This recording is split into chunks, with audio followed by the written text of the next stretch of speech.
ఒక పేషెంట్ మీ దగ్గరికి వచ్చినప్పుడు బ్రెయిన్ ఇంజురీతో అసలు ఆ టైంలో మీ సిచ్యువేషన్ ఎలా ఉంటుంది? పేషెంట్ వచ్చినప్పుడు బ్రీతింగ్ బాగాలేదు, వైటల్స్ స్టేబుల్గా లేవు, హెడ్ ఇంజరీ సస్పిషన్ ఉంది, ఎక్స్టర్నల్ ఇంజరీస్ ఉన్నాయి, లేదా కోమాటోస్ కండిషన్లో వచ్చారు అంటే we have to be on the tip of our toes as soon as possible stabilize చేసుకొని డెఫినెట్గా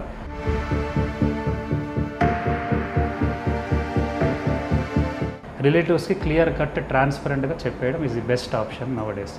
సో ఎంతవరకు రికవరీ ఎక్స్పెక్ట్ చేయొచ్చు, సర్జరీ చేస్తే దాని మనం స్కోప్ ఆఫ్ ఇంప్రూవ్మెంట్ ఎంతవరకు ఉంటుంది. యూజువల్గా మనం ఏమనుకుంటాం, బ్రెయిన్ సర్జరీ చేసేసారు, నెక్స్ట్ డే పేషెంట్ లేచి పరిగెడతాడు, లేచి నార్మల్ అయిపోతాడు.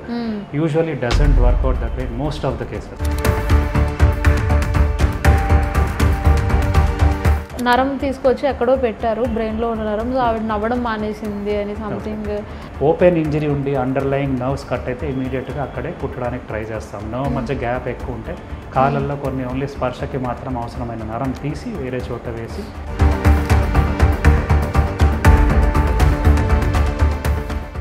ఆల్కహాల్ తీసుకున్నప్పుడు వాళ్ళకి బాగా ఎక్కువైపోయింది అన్నప్పుడు ఆల్కహాల్ జనరల్లీ వినేది ఏంటంటే అప్పుడు నిజాలు మాట్లాడతారు, మనసులో ఏముంటే అదే మాట్లాడతారు. డెఫినెట్లీ మన ఇదే చెప్పి మనం చాలా మందిని కంట్రోల్ చేయడానికి ట్రై చేస్తాం. But like I said, once they are on the high.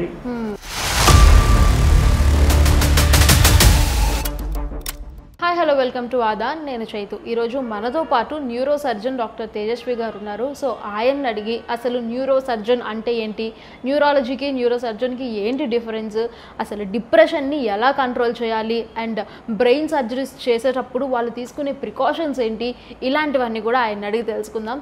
So hi Tejaswi గారు. హాయ్ అండి. ఎలా ఉన్నారు? ఐఎమ్ ఫైన్, మీరు ఎలా ఉన్నారు? చాలా బాగున్నానండి.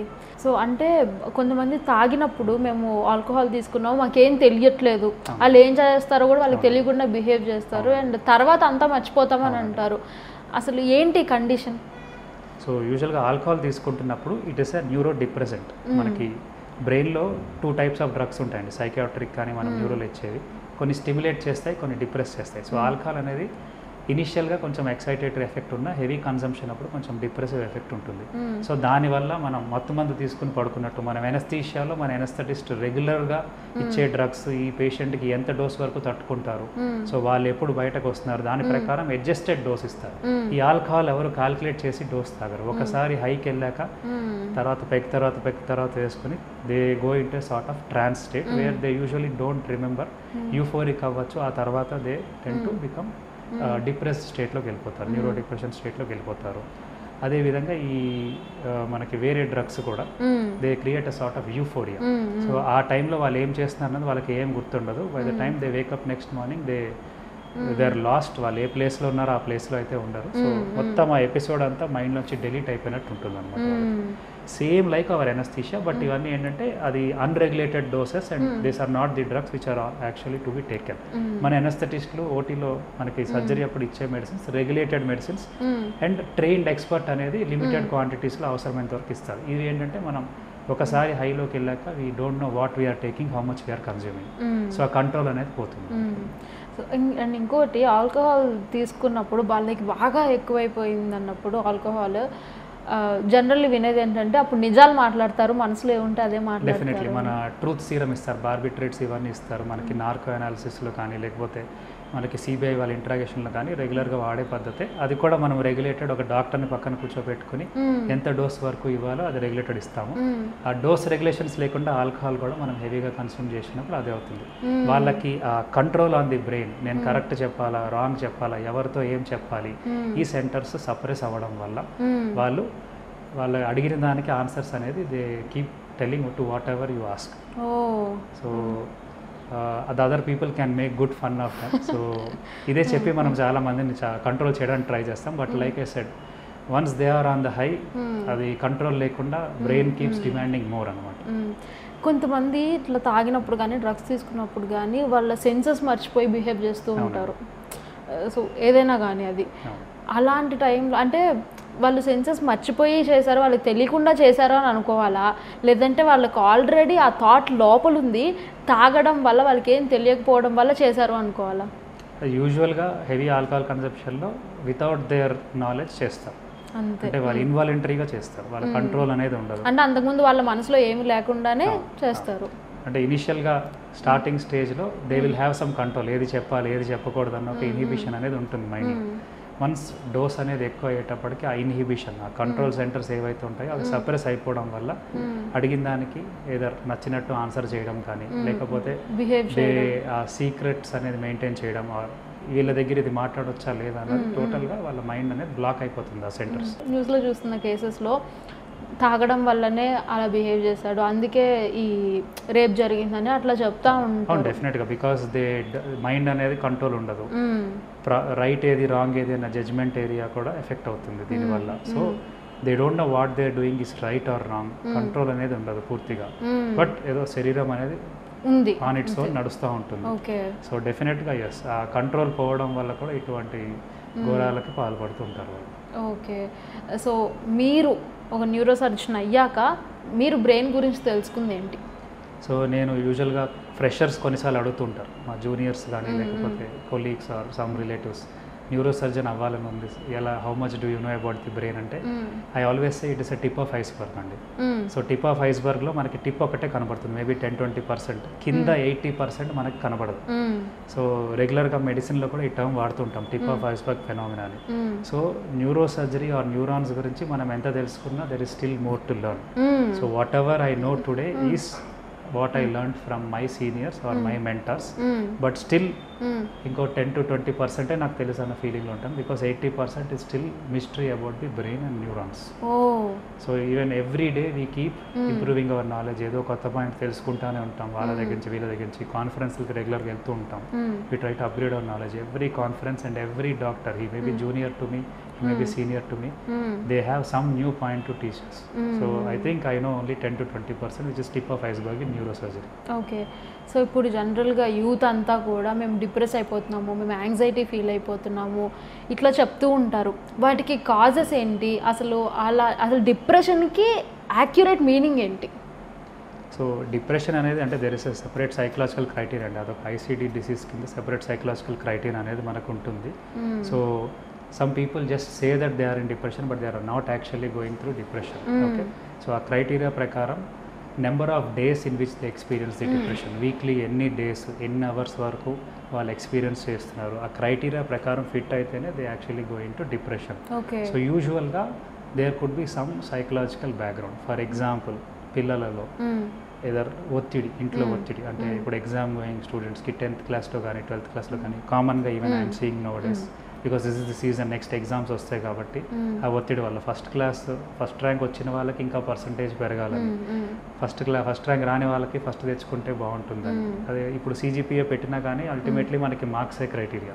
సో ఎంట్రన్స్ ఎగ్జామ్లో నెక్స్ట్ ఎలా చేస్తారు, పర్సంటేజ్ ఎలా వస్తుంది, ఈ రకమైన ఒత్తిడి. సో బయటకి బాగానే కనబడినా కానీ when they go into their room and they lock the doors and study, ఈ ఒత్తిడి అనేది definitely will act on their mind. అదే విధంగా everybody will have some sort of stress అండి. So usually healthy individual who doesn't have a depression combat చేసుకుని వాళ్ళంతటి వాళ్ళే బయటకు వచ్చేస్తారు, మేబీ ఫర్ సమ్ డ్యూరేషన్. అందుకే చెప్పండి, duration of depression is important. So to grade it as a proper depression are disorder. So ఆ duration కొంత టైంలో వాళ్ళే ఆటో అడ్జస్ట్ అయిపోయి బయటపడిపోతూ ఉంటారు. So that is how a healthy brain should react to what ever stress. ఈ స్ట్రెస్ని వాళ్ళ brain తట్టుకోలేకపోతుంది. Beyond that వాళ్ళల్లో ఏదైతే న్యూరో మనకి కెమికల్స్ ఉంటాయో అవి డిప్రెషన్కి తీసుకెళ్లే దారిలో ఎక్కువ జనరేట్ అవుతున్నాయి అన్నప్పుడు they tend to go towards the depression disorder. కొంతమంది అదర్ వే రౌండ్, అంటే ఆ కెమికల్స్ అనేవి ఎక్కువ ఎక్సైటేటరీ ఫేస్లో వెళ్ళిపోయి యూఫోరియా అటువంటి డిసార్డర్స్కి గురవుతారు. సో బ్యాక్గ్రౌండ్ హోమ్లో యాక్టివిటీ ఎట్లా ఉంది, ఫర్ ఎగ్జాంపుల్ సెపరేటెడ్ పేరెంట్స్ ఉన్నారు, like single mother are single father ఉన్నారు, ఆర్ ఇంట్లో ఫాదర్ వచ్చి డైలీ డొమెస్టిక్ అబ్యూస్ చేయడం మదర్ మీద, ఆల్కహాల్ కన్జంప్షన్, డ్రగ్స్ వాడడం, ఇటువంటివన్నీ కూడా కిడ్స్ మీద ఇంపాక్ట్ పడుతూ ఉంటాయి. అదేవిధంగా అడల్ట్స్కి వెళ్తే ఎల్డర్లీలో వాళ్ళ సన్స్ ఆర్ డాటర్స్ వాళ్ళతో ఉండకపోవడం, లాంగ్ డిస్టెన్స్లో ఉండడం, ఆర్ ఓల్డ్ ఏజ్ హోమ్లోకి వెళ్ళడం. సో ఏజ్ గ్రూప్ ప్రకారం డిఫరెంట్ స్ట్రెస్ ఫ్యాక్టర్స్ అనేవి ఉంటాయి. ఇవి మెల్లగా కల్మినేట్ అయ్యి they can turn into major depression disorder later on. Okay, so proper psychiatrist consultation చేసుకుని whether number 1 have to establish basic medicines కొంచెం యాంగ్జైటీ తగ్గడానికి మనం అందరికీ ఇవ్వచ్చు. But if this is going beyond a limit major depression disorder అనేది మనం grade చేస్తాము. That needs proper thorough counsellings as well as medications. అవసరమైతే అడ్మిట్ చేసుకుని కూడా ట్రీట్ చేయాలి. Because this if neglected can turn in to suicidal tendency later. Okay. So and అలాగే over thinking అవునండి, ఇప్పుడు బాగా ఎక్కువైపోయింది ఓవర్ థింకింగ్. అండ్ ఇంకొకటి వచ్చేసప్పటికి మతిమరుపు. రెండు ఎక్స్ట్రీమ్లో ఉంటున్నాయి. అసలు వీటికి రీజన్స్ ఏంటి? So over thinking again like depression ఒక ఎండ్ ఆఫ్ స్పెక్ట్రమ్ అయితే over thinking is other end of spectrum.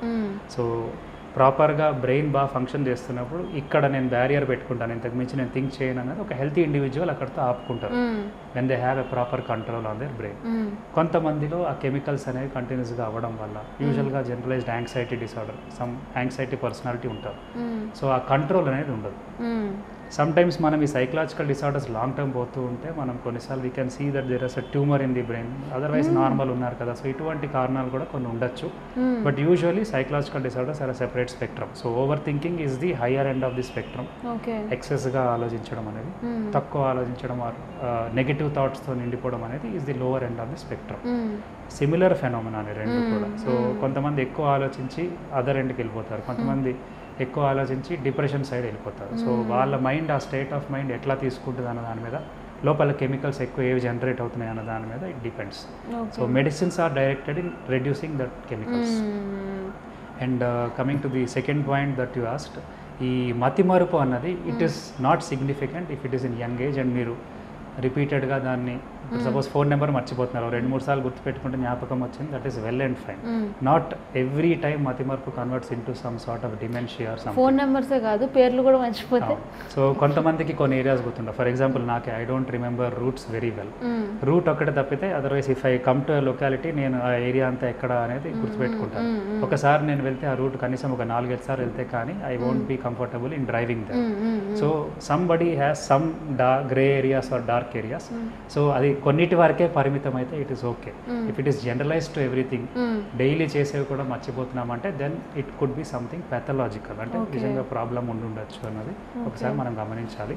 Old ఏజ్లో it is in a different context. So age వల్ల న్యూరాన్స్ డీజనరేట్ అవుతున్నాయి, ఈ కెమికల్స్ అనేవి కొంచెం తగ్గిపోతూ ఉంటాయి. సో మతిమరుపు అన్నది ఆ ఏజ్లో నార్మల్గానే వస్తుంది. అది ఎక్కువగా అవుతుందంటే దానికి సంబంధించిన మెడిసిన్స్ కూడా మనం వాడచ్చు. ఈ మతిమరుపు అనేది హెరిడిటీ వల్ల కూడా అవుతుందా? హెరిడిటరీ వల్ల కూడా కొన్ని ఇంపాక్ట్స్ ఉంటాయండి. అంటే పేరెంట్స్లో తొందరగా వస్తే నెక్స్ట్ జనరేషన్లో కూడా డిమెన్షియా అనేది తొందరగా రావచ్చు. ఓకే.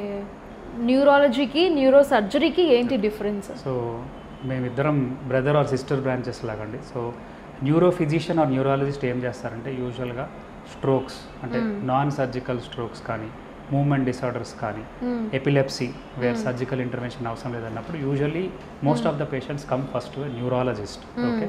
సో వాళ్ళు ఓపీ బేసిస్లో పేషెంట్స్ని చూసి లేదా స్ట్రోక్స్ అనే ఎమర్జెన్సీలో చూసి medical part of the treatment they take care. In case ఆ మెడిసిన్స్ ఇచ్చినా కానీ ఆ తలలో స్ట్రోక్ వల్ల, బ్లీడ్ వల్ల వాపు అనేది ఎక్కువ అవుతుంది. సో ఆ బ్లీడ్కి వేరే కారణాలు ఉన్నాయి. ఫర్ ఎగ్జాంపుల్ రక్తనాళంలో చిన్న బుడగలాగా ఉంది, ఎన్యూరిజం అంటాం, ఆర్టియోవినస్ మాల్ఫార్మేషన్లా ఉంది, దీనికి సర్జరీ చేస్తే కానీ మనకి సొల్యూషన్ ఉండదు అనుకున్న సిచ్యువేషన్లో మనకి రిఫర్ చేస్తారు. అదేవిధంగా తలలో గడ్డ ఉంది, ట్యూమర్ ఉంది అంటే కనుక ఇనిషియల్గా కొంతమందిలో స్ట్రోక్ లానే ప్రెజెంట్ అవ్వచ్చు, పారాలిసిస్లో ప్రెజెంట్ అవ్వచ్చు. బట్ ఎంఆర్ఐ చేస్తే మనకి తలలో గడ్డ బయటపడవచ్చు. సో డయాగ్నోసిస్ పార్ట్ మనకి ఏ స్కాన్ చేయాలా లేదా మెడికల్ ట్రీట్మెంట్తో కొద్ది రోజులు ఆగి చూడొచ్చా, ఈ పార్ట్ వరకు మనకి న్యూరోఫిజిషియన్స్ మెడికల్ ట్రీట్మెంట్ వరకు చూసుకుంటారండి. If there is a need for surgery, skull open చేసి సర్జరీ ఏమైనా చేయాలి, లేదా స్పైన్కి కూడా, స్పైన్లో మనకి కామన్గా నెక్ పెయిన్, బ్యాక్ పెయిన్ ఇవన్నీ చూస్తుంటాము. సో పెయిన్స్ మనకి సింపుల్గానే ఉన్నాయంటే ఏ స్కాన్ లేకుండా ఇనిషియల్ ట్రీట్మెంట్ మేము కూడా పెడతాం, న్యూరోఫిజిషియన్స్ కూడా పెడతారండి. సో ఈ ట్రీట్మెంట్ పెట్టినా మనకి సిమ్టమ్స్ తగ్గటం లేదు, next we will go for MRI or whatever relevant scanning. స్కాన్లో డిస్క్ ప్రాబ్లమ్ సివియర్గా ఉంది అటువంటిది ఏమైనా ఉంటే we take over, and surgical part ఏమైనా ఉంటే we will do that part of it. Okay. So surgery అయ్యాక రికవరీ టైంలో ఈ రీహాబిటేషన్ అనేది ఎంతవరకు హెల్ప్ అవుతుంది? That's a very nice question అండి. సో చాలామంది ఏమనుకుంటారంటే న్యూరో సర్జరీలో most of the time surgery is the end.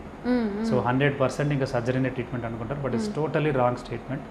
నేను putting my ego aside I will tell you, 30 to 40% surgery అండి. Rest 60% is rehabilitation. సో ఇనిషియల్గా పేషెంట్ ఎమర్జెన్సీలో వచ్చిన మనకి ఏదో అక్యూట్ ఫేస్లో ఏదో మేజర్ ప్రాబ్లం ఎమర్జెన్సీకి వచ్చారనుకుందాం, సర్జరీ చేసి స్టెబిలైజ్ చేసి మన ఐసీయూలో వెంటిలేటర్ ఏమైనా ఉంటే తీయడం, లేదా కొన్నిసార్లు వెంటిలేటర్ తీసేసి ట్రేకియాస్టమీకి మారుస్తాం. వాళ్ళకి ఇంకా ఎక్కువ రోజులు ఈ యాక్సెస్ అనేది మనకి కావాలి, వెంటిలేటర్ రిక్వైర్మెంట్ కావాలి, లేదా కఫం అనేది తీయడం అవసరం అనుకుంటే నోట్లోంచి వెంటిలేటర్ ట్యూబ్ తీసేసి ఇక్కడ ట్రేకియాస్టమీ ట్యూబ్ చేస్తామండి. ఇంతవరకు చేసి ఇక్కడ ఇనిషియల్గా ఐసీయూలో కేర్, తర్వాత వార్డుకి షిఫ్ట్ చేసి పేషెంట్కి ఇంకా మెయిన్లీ రీహాబిలిటేషన్ కేర్ అంటే ఎక్సర్సైజ్, ఆయనకి మోటివేషన్ ఇవ్వడం, ఫర్దర్గా ఆయన క్వాలిటీ ఆఫ్ లైఫ్ని ఇంప్రూవ్ చేయడం అనేది ఫిజియోథెరపీ వాళ్ళ డిపార్ట్మెంట్ చూసుకుంటారు. సో అక్యూట్ ఫేస్ వరకు మేము యాక్టివ్గా ఇన్వాల్వ్ అవుతాం. ఆ తర్వాత యాక్టివ్గా ఇన్వాల్వ్ అవ్వాల్సింది ఫిజియోథెరపిస్ట్ ఆర్ రీహాబిలిటేషన్ ఫిజిషియన్స్ అని ఉంటారు. సో యూజువల్గా దెర్ ఆర్ డెడికేటెడ్ సెంటర్స్. హాస్పిటల్స్లో కూడా కొంచెం బేసిక్ వర్క్ అవుతుంది, but there are dedicated rehab centres అండి. యూజువల్గా మనం అక్కడికి పంపిస్తే there are separate equipment, robotics, దీంట్లో కూడా చాలా అడ్వాన్స్మెంట్స్ వచ్చేసాయి. సో అక్కడ పేషెంట్ని వాళ్ళు రెగ్యులర్గా set of physiotherapist will continuously from morning to evening physiotherapy చేయడము, ప్రాపర్ పొజిషన్స్ ఇవ్వడము, ఈ ప్రెషర్ సోర్స్ ఏవైతే ఉన్నాయో అవి డెవలప్ కాకుండా చూసుకోవడము, ప్యాసివ్ లిమ్ మూవ్మెంట్స్ అంటాం, అంటే ఈ స్ట్రోక్ వల్ల పారాలసిస్ వల్ల ఏదైతే లిమ్స్ మనం అట్లానే వదిలేస్తే టైట్నెస్ కాంట్రాక్చర్స్ వస్తాయో అవి రాకుండా దానికి తగ్గట్టు చర్యలు తీసుకోవడము, వీల్ చైర్ మీద మొబిలైజ్ చేయడము. చాలాసార్లు ఈ పేషెంట్స్ ఐసీయూలో ఉన్నప్పుడు డే నైట్ సైకిల్ అనేది కూడా తెలియదు, ఏది రాత్రి ఏది పగలు తెలియకుండా పగటిపూట పడుకుంటూ ఉంటారు, రాత్రి మెలకుగా ఉంటారు. ఈ సైకిల్ అనేది డిస్టర్బ్ అవుతుంది, లేదా 24 hours కొంతమంది మెలకునే ఉంటారు. So taking them out side, మంచి కారిడార్లో తీసుకెళ్ళి సన్లైట్ ఎక్స్పోజర్, ఈ పార్ట్ రీహాబిలిటేషన్, ఫర్దర్గా బ్రెయిన్ని, నర్వస్ సిస్టమ్ని స్టిమ్యులేట్ చేయడం, ఇటువంటి మనకి ట్రీట్మెంట్ అంతా కూడా రీహాబిలిటేషన్ ఫేస్లో వస్తుంది. సో అక్యూట్ ఫేస్లో మనం ప్రాణాలు కాపాడడానికి ఎంత ఇంపార్టెన్స్ ఇచ్చామో రీహాబిలిటేషన్ ఫేస్కి డబుల్ ఇంపార్టెన్స్ ఇవ్వాలి. మీరు చేసిన వర్క్ అంతా ఆ ఫేస్ మీరు తీసుకెళ్ళి దాన్ని ఫోకస్ చేయగలిగితేనే ఫైనల్ రిజల్ట్స్ బాగుంటాయి. మీరు అక్యూట్ ఫేస్లో బాగా సర్జరీస్ చేసుకుని మెయిన్ హాస్పిటల్స్ తీసుకెళ్ళిపోయి తర్వాత ఇంట్లోనే కూర్చోబెట్టి ఎక్కువ ఫిజియోథెరపీ సరిగ్గా చెయ్యకపోతే ఫైనల్ రిజల్ట్ సరిగ్గా రాకపోవచ్చు. ఓకే, సో ఫిజియోథెరపీ ఉంటేనే ultimately will get a good result. So ఒక పేషెంట్ న్యూరో సర్జన్ని ఎలాంటి సిచ్యువేషన్లో కలవాలి?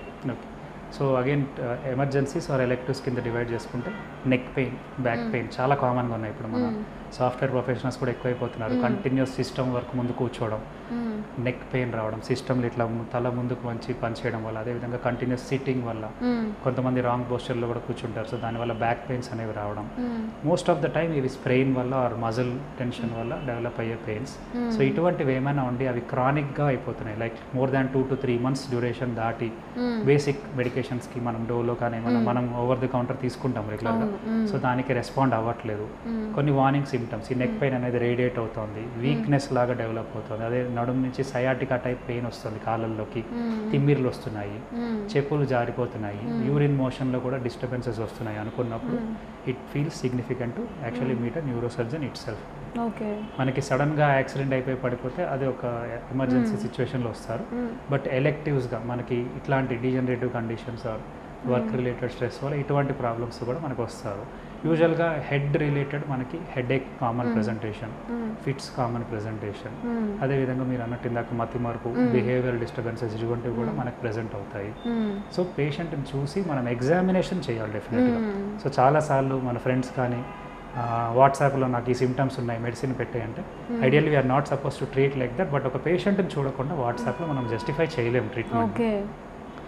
మోస్ట్ ఆఫ్ ద టైమ్స్ మాకు ఆన్లైన్ ప్లాట్ఫామ్స్లో కూడా neuro surgeons or neuro physicians clinical ఎగ్జామినేషన్కి ఇంపార్టెన్స్ ఇచ్చే we may not treat properly on online platform also. పేషెంట్ని చూసి కొన్ని క్లినికల్ ఎగ్జామినేషన్ చేసి ఇవి పాజిటివ్ ఉన్నాయి అంటే we can advise a scan or further test. అవి పాజిటివ్ లేదంటే we can give medicines and wait also. So surgical part అనేది మనకి ఏదైనా న్యూరో ఫిజిషియన్ సమ్టైమ్స్ రిఫర్ చేయొచ్చు. సో ఇటువంటి కండిషన్స్ ఏమైనా మనం డిటెక్ట్ చేశాక then we need to give surgical counselling. తలలో గడ్డు ఉన్నా కానీ, లేదా స్ట్రోక్ కొంచెం డెవలప్ అవుతుంది, స్పైన్లో ప్రాబ్లం ఉంది, స్లిప్ డిస్క్ ఉంది, ఇటువంటి ప్రాబ్లమ్స్ మనకి యూజువల్గా చాలా కామన్గా వస్తాయి. ఓకే, సో కొంతమంది సడన్గా కళ్ళు తిరగడం లాంటివి ఫేస్ చేస్తూ ఉంటారు, అది జస్ట్ అట్లా ఒక ఫ్రాక్షన్ ఆఫ్ సెకండ్స్లో అన్నట్టు ఉంటుంది, అది ఎందుకు జరుగుతుంది? యూజువల్గా మీరు చెప్పిన దాన్ని సింకోపల్ అటాక్ అంటాం. So there are multiple reasons అండి.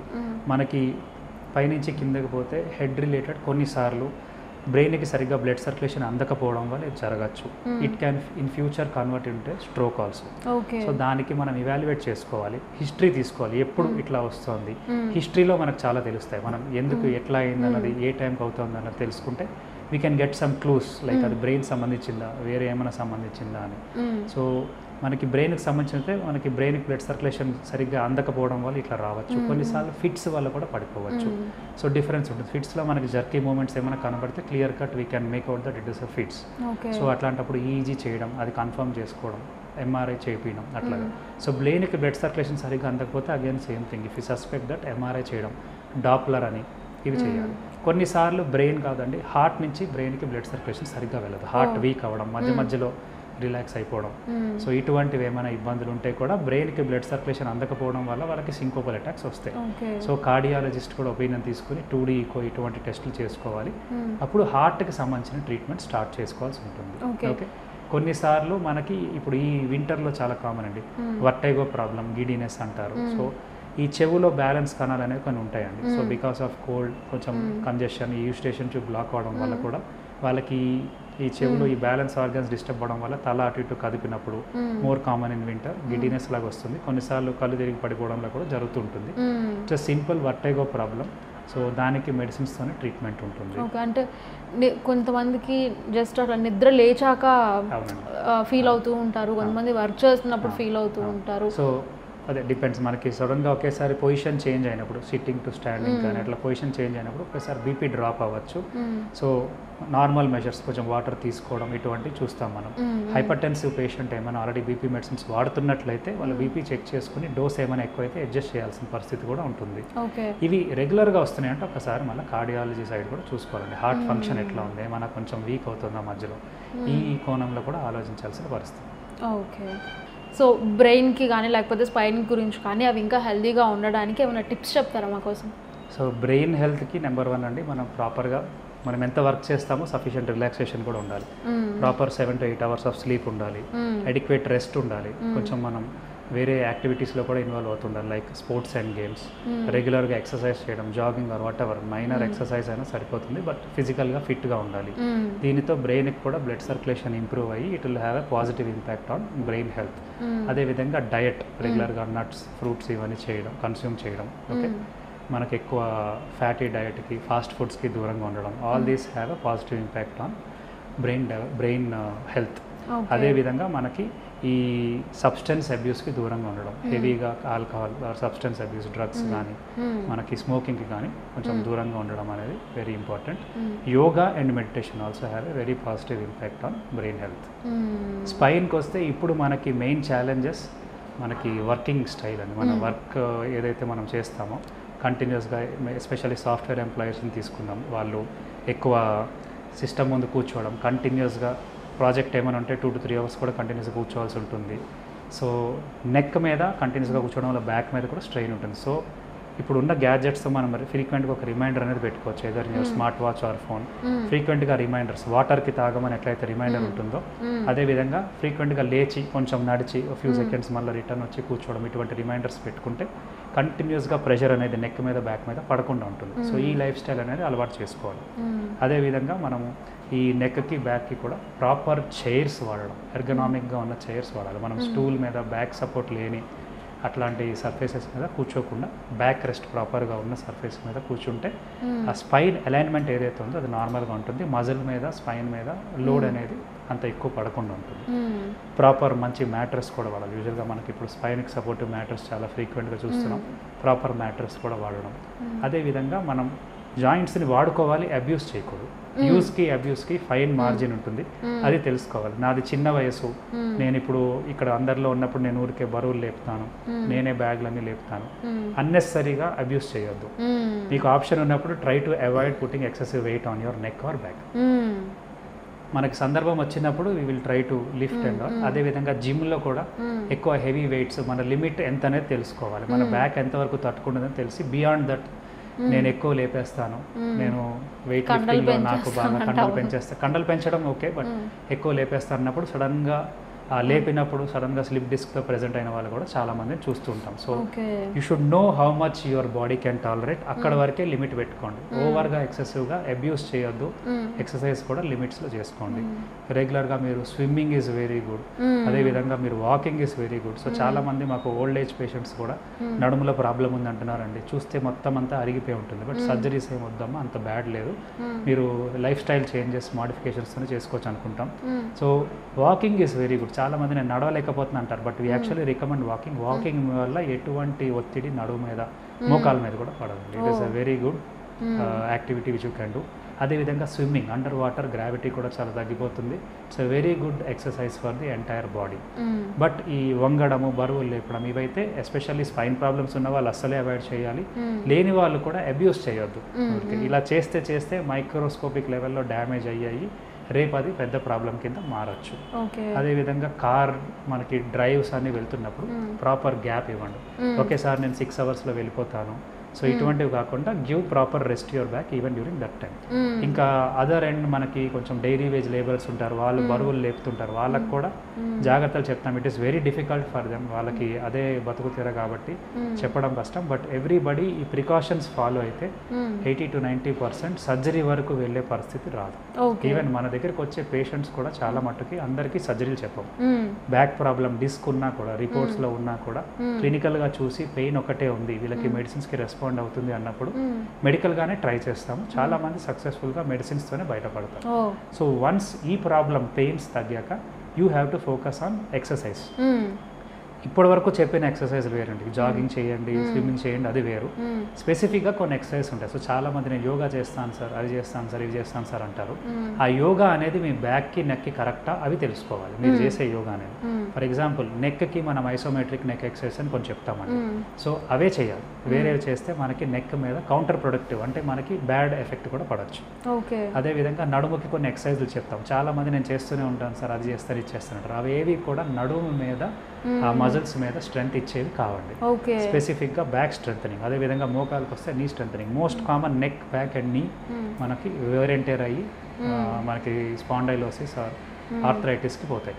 సో వీటికి స్పెసిఫిక్ ఎక్సర్సైజ్ అనేవి ఉంటాయి. దానికి కరెక్ట్ పర్సన్ దగ్గరికి వెళ్ళి మనం ట్రైనింగ్ తీసుకుని కరెక్ట్గా చేయాలి.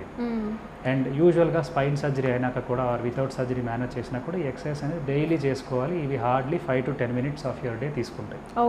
కష్టపడేది ఏముండదు. బెడ్ మీద కూర్చొని ఆర్ లయింగ్ డౌన్ పొజిషన్లో చేసే ఎక్సర్సైజ్లు ఉంటాయి. ఇవి మనం కరెక్ట్గా ఫాలో అవ్వగలిగితే, అంటే యూస్ అబ్యూస్కి డిఫరెన్షియేషన్ తెలుసుకోవడం, ఈ పోస్చర్ అనేది మేనేజ్ చేసుకోవడం, ప్రాపర్ చైర్, ప్రాపర్ మ్యాట్రెస్ వాడడం, రెగ్యులర్ యాక్టివిటీ ఎక్సర్సైజెస్ ఆర్ ఫ్రీక్వెంట్గా వర్క్ వల్ల పెయిన్కి గురైతే నెక్కి, బ్యాక్కి ఆ ప్రాపర్ స్ట్రెంథనింగ్ ఎక్సర్సైజ్ అనేది చేసుకోవడం మనం ఫాలో అవ్వగలిగితే 90% బ్యాక్ ప్రాబ్లమ్స్ని మనం అవాయిడ్ చేయొచ్చు. అండ్ కొన్నిసార్లు చాలాసేపు కూర్చోవడం వల్ల, అంటే కంటిన్యూస్గా 2 or 3 hours కూర్చోవడం వల్ల నెక్ దగ్గర పర్టికులర్గా పెయిన్ వస్తూ ఉంటుంది. మొత్తం హెడ్ నుంచి నెక్, హ్యాండ్ వరకు వచ్చేస్తుంది. అది కూర్చోవడం వల్లేనా అలా? సో యూజువల్గా మనకి నెక్ సపోర్ట్ ప్రాపర్గా ఉండదు. ఇప్పుడు దిస్ చైర్, ఈ నెక్ సపోర్ట్ అనేది ప్రాపర్గా లేదండి. సో మనకి ఎవ్రీ పార్ట్ ఆఫ్ ద స్పైన్లో ఒక కర్వేచర్ అనేది న్యాచురల్గా ఉంటుంది. ఇక్కడ లార్డోసిస్ అంటాము, ఇక్కడ కైఫోసిస్ అంటాం, లోవర్ బ్యాక్లో లార్డోసిస్ అంటాం. మన కూర్చున్న చైర్ బట్టి ఆ యాటిట్యూడ్ ఏదైతే ఆ posture of the neck are back maintain అవుతుందో అది ఎక్కువసేపు రాంగ్ పోస్చర్లోకి వెళ్తే ఈ మజిల్స్ అనేవి స్ట్రెస్లో ఉంటాయి, పెయిన్స్ అనేవి వస్తాయి. సో ప్రాపర్ యాటిట్యూడ్లో, పొజిషన్లో మనం కూర్చోకపోతే అది వస్తుంది. ఫర్ ఎగ్జాంపుల్ ఇప్పుడు నాకు బ్యాక్ స్ట్రెంత్ ఉంది, నెక్ సపోర్ట్ లేదు. సో ఇలాగే ఈ పొజిషన్లో ఎక్కువసేపు మనం 3 to 4 hours కూర్చుంటే neck will start taking, because this is not the natural position for the neck. నేను ఇక్కడ ఒక అటాచ్మెంట్ యాడ్ చేసి ఈ పొజిషన్లో కూర్చుంటే ఓకే. సో సిస్టమ్ వర్క్ చేసినప్పుడు కంటిన్యూస్గా ఈ పొజిషన్లో ఉంటారు కాబట్టి ఈ టిల్ట్ మనం ఇట్లా ఫార్వర్డ్ బెండ్ అయినప్పుడు హెడ్ వెయిట్ అనేది చాలా భారీగా స్పైన్ మీద పడుతుంటుంది. సో ఆ పొజిషన్లో ఎక్కువ వర్క్ చేసినప్పుడు వాళ్ళకి తొందరగా ఇది muscle aches and neck pain అనేది వస్తుంది. Okay. So thank you Teja గారు, ఈరోజు మా కోసం చాలా ఇన్ఫర్మేషన్ చెప్పేశారు. Thank you so much for your valuable information. నమస్తే.